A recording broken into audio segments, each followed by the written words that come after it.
Alright, welcome back to the Wrestling Pod. It's me, the other one, Lewis. Sorry you had to see my face usually here. I'm here to freaking tell you about WrestleMania Night 1 and Night 2, and trying to basically show you guys what I think and all that stuff. What we, supposed to be a two people thing, but, well, one of us can't be here. So, of course, Night 1 results and winners. This was from Eric Beeson out of Bleacher Report. WWE WrestleMania 41 kicked off Saturday night at Allegiant Stadium in Las Vegas with part one of a stacked card, headlined by CM Punk, Seth Rollins, and Roman Reigns in a triple threat match in a Jey Uso Gunther match for the World Heavyweight title.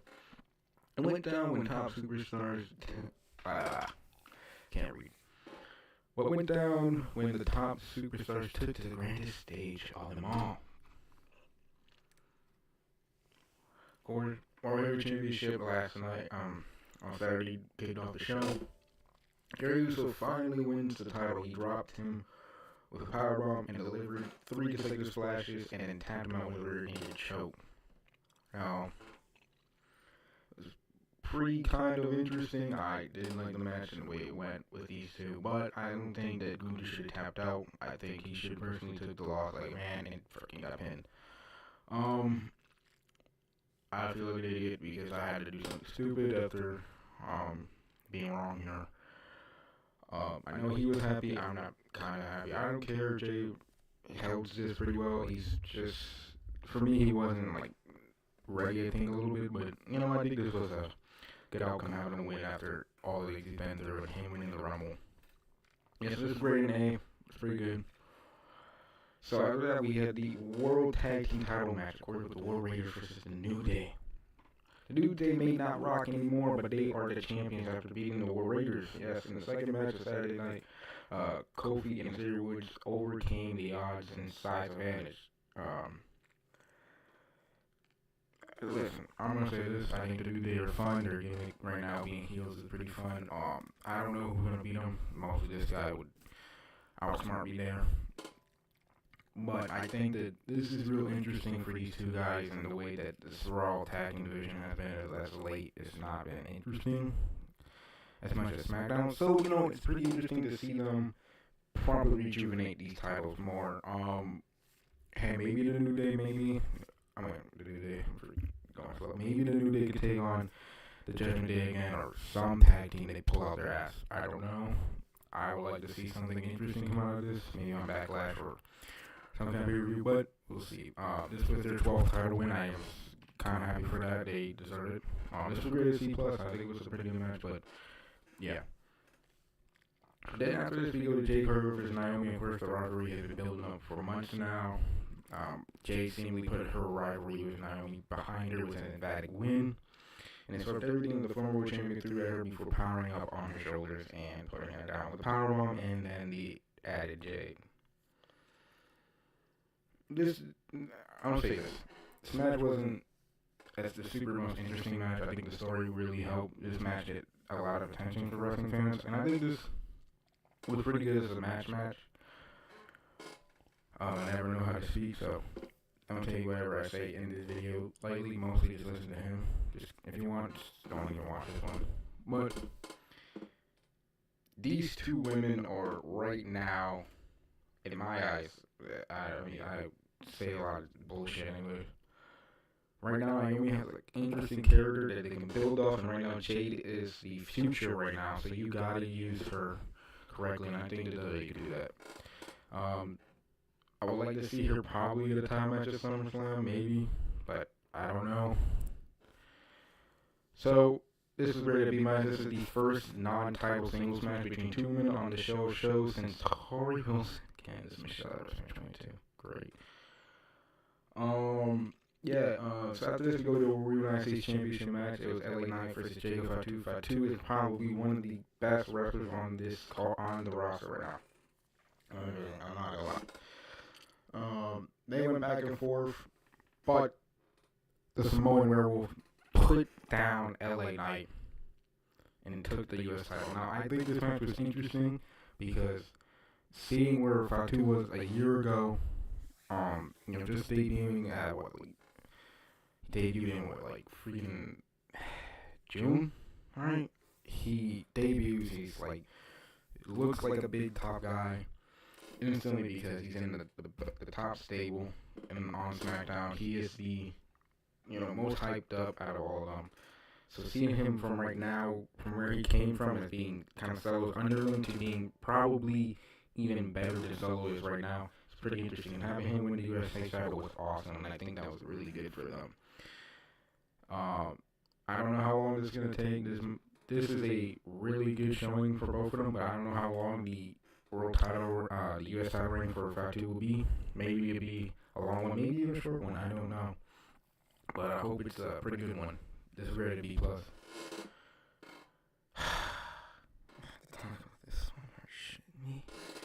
So it's Rey Fenix versus El Grande Magano. And Rey Fenix, who replaced an injured Rey Mysterio, was defending Lucha Libre versus Chad Gable.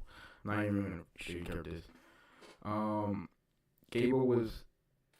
This match was fun. I think Rey Fenix really did put a lot into this match. He is fun to watch. But I don't agree. I know we both said we don't agree with Chad Gable getting the win with the metal plating or something in his face. I don't know. I think that Rey Fenix should have won, especially with the acquisition of Triple H that just happened. It would have been better for that, but I don't know what they're going to do with this. I think this was stupid personally, but hey, whatever. This is rated a C+. Yeah. So then we get Tiffany and Charlotte out there, and Tiffany needed to win this match. She did win this match against Charlotte Flair. It was a pretty good match. These both went back and forth. It felt a little weird at times. I did think there was times where you knew, in a way, it was like, maybe Charlotte's gonna win it. Freaking course. But no, having her lose here was really good, and I think that was probably for the best. And right now, I don't know where Stratton's heading with this title. Maybe to SummerSlam take on Jade. I don't know. I'm not the smart one out of the both of us. He is. But, I'd like to see where this goes. A. It's rated an A. Now we get to the main event and the most shocking moment of the night. Of course, we got Seth Rollins, CM Punk, and Roman Reigns. Seth came out there and stole the show. Seth won, but Cult Personality was playing. I forget the band. I'm freaking here. Living Color came out there performing it for Punk with Punk. This match felt like a big deal. Just even if the build wasn't super great, I know there's times that it felt mostly like it was just a Roman Reigns CM Punk match. It was so interesting as a match to see these three men go out there and put everything on the line for just to see one of them win, and just to see what Paul Heyman was leaning. Was he gonna go with Triple H? Was he gonna go with CM Punk? Some of everything and stuff, and for him to go and low blow CM Punk and then low blow Roman and decide to go with the Visionary. It's an interesting pairing, but one that I actually see a lot of momentum coming into. And I think with our new champion Jay, we could see something with him and stuff. That'll be interesting to see with his heel turn. It just came out of Seth and Paul Heyman. It's going to be a fun match. It was a fun match, and I think right now this is the best match from night one, and probably one of the better matches on WrestleMania just in general from this weekend. So this is rated A+, really good. Yes, that was night one, but there's more to talk about because night two was also yesterday. And of course, this one is also by Eric Beeson if you want to check these out on Bleacher Report. But we started off the show with the women's triple threat match: Io, Bianca, and Goddamn Ripley. This match was interesting. It was super fun to watch. These three women are fucking amazing, and they're top stars. I don't know why sometimes it only feels like two of them are, but all three of them are. So Belair came out and nearly beat her with the KO, nearly beat her with KOD, but of course Io Sky took advantage by hitting the over the moonsault to take the win and retain as women's champion. Yeah, fun match. It was rated A plus. Just watch it. Please watch the match. It was fun. It was really fun.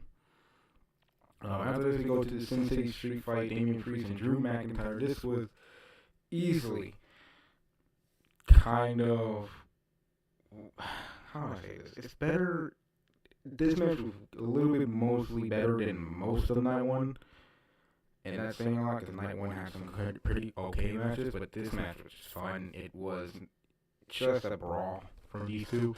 It was fun to watch. You know, Damian Priest and Drew McIntyre going out there, both big guys, so they can both just beat on each other all day.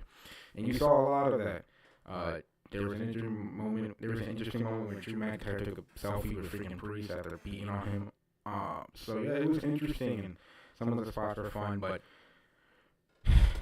Scottish Warrior needed to pick up the win, and he claymored him into a chair on the corner and won. This was rated a B plus. Pretty interesting stuff. I want to see where it happens next with both of these guys.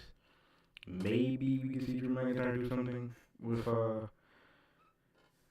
Jay or freaking Cena. I don't know, but it's gonna be fun. And as we go to the Fatal 4-Way Intercontinental Championship match, and this is to me the most shocking match of the night. This was the Fatal 4-Way where we had Braun Breaker, the reigning champion, Penta, Balor, and Dominic Mysterio. And let's just say this: match was great from all four of these guys. But a little bit, I felt like the Judgment Day stuff kind of took out from the match in a way. It was fun to watch. I think Braun Breaker really came out there and just wrecked shit. Penta was easily super fun to watch and probably was, to me, the MVP of the match. Balor was great, but the one thing I haven't talked about is, of course, who won this match. Dominic Mysterio ended up winning this match, and it was an interesting moment. I think, listen, I was fine with it. He's getting that reaction of being a babyface. I think the reason why is because fans are seeing that Dominic has grown as a performer and as a person in the ring. He was, everybody didn't take it seriously because they always saw him as fucking race. Now they seeing Dominic as just Dominic Mysterio, and that is, I think, best for him. And him winning this title will make him not only be the leader of the Judgment Day now, that's what should happen today, but him basically becoming a bigger threat in WWE. This is really a B plus. A B. Now we get to Randy's open challenge, and then what an interesting moment this was. Of course, nobody thought that it was going to be Joe Hendry who showed up. Joe Hendry opened up, came out and opened, answered the open challenge from Randy Orton, and they had a pretty fun match, but Randy had to win, and Randy Orton killed him to send it home happy. He didn't only ran RKO once, he had crane him twice. So, yeah. This is great to see. I really don't have anything else, but the Joe Hendry reveal was pretty fucking cool. Now we get to AJ Styles and Logan Paul, and I like AJ. He's one of my favorite wrestlers of all time, but having him kind of lose to Paul. So, Logan Paul is an interesting story for me in wrestling because I feel like what Karrion Kross is trying to say about Logan is just true. He embodies the, alright, I'm a celebrity, so I should get everything I deserve. Top spots, big time WrestleMania moments, fucking bullshit. I think, it's not that I don't really care for Logan Paul as a person. He's his own freaking person. I don't freaking listen to whatever he says. I don't watch his podcast. I don't watch anything this guy does, other than maybe one or two things he does in wrestling. But for him to come out here and really beat AJ is a joke. AJ Styles, one of the biggest veterans, one of their best veterans on the roster, and he's losing to freaking Logan Paul is a joke. It was because he didn't want to use the freaking brass knucks. I don't even care he didn't use them. He should have just beat him. I don't care. He should have just beat him. It's rare to C+, but whatever. And we get to the women's tag team match. Of course, it was Raquel and Liv versus Laura Falcaro. I can never say her name. Sorry about that. But Lara fought, oh my god, why am I even trying? Lara. So Lara, who is without Bailey because Bailey got injured. Uh, well, we needed a partner for Lara. Or who came up but the man herself. We got Becky Lynch returned last night to help beat the tag team champions, and this was an interesting match. I think having her come back, after last time we saw her was her kind of going at with Liv in the World Heavy title, shit. So having her come back and really do this was pretty interesting, and I don't know why they had them beat Raquel and Liv. I don't know, but it was a fun moment. I think it's gonna be kind of weird seeing this. I don't know who's gonna be next. I know that Tatum Paxley and I think Gigi Dolan has a title match next on NXT coming up this Tuesday. But whatever. I think right now this was an interesting match, and Lynch coming back was an interesting moment. So this is very. Now we get to. God, I love this. I love wrestling because this is, without a shadow of a doubt, I don't even care about the entire thing. Alright, I don't care. What I did on night one, it was okay. But this match right here made me fall in love with wrestling again. Would I keep watching? Probably not. But, yeah. So it's Cody Rhodes versus John Cena, and John came out there doing what he does best, and that is being an asshole right now. He was such a villain. He came out there and had nothing. He said, you people did nothing. So he came out there, walked to the ring with the most minimalist. He had the music. He had his name written out there. He walked to the ring. That was it. Cody gets the big stupid entrance like he always does. Cody goes in. They had a pretty good match. Cena dominated mostly because, of course, he's the heel in this. But he did all the nice heel work. He wasn't doing I'm going to do the drop. I ain't going to do all the babyface stuff you saw. Maybe you're going to see a little bit of the 5 moves of doom. But you're going to see all this heel stuff. Double axe handles and all this fucking other crap. Cena played his match right. But Cody came back. He came back and he was fighting. He kicked out a couple of AAs or moments where I thought that, God, I'm not going to like this. I'm going to freaking stop watching. Because Cody's going to win. But as the match was getting closer, Travis Scott came out there and he was distracting Cody. And Cody said, fuck, I hate your fucking music, and hit him with a crossroads. After, Travis Scott beat the shit out of him. But then, Cena was going to hit him with the belt. Until Cody caught him. They had a tug of war looking like a shitty John Cena movie. Then Cody took the belt. And you would think Cody, for the first time, will finally grow a pair of testicles and hit this man. He didn't. And that screwed Cody. And for now, I am happy to say, the 17-time world champion John Cena beats Cody at WrestleMania to be a record-breaking world champion in the WWE.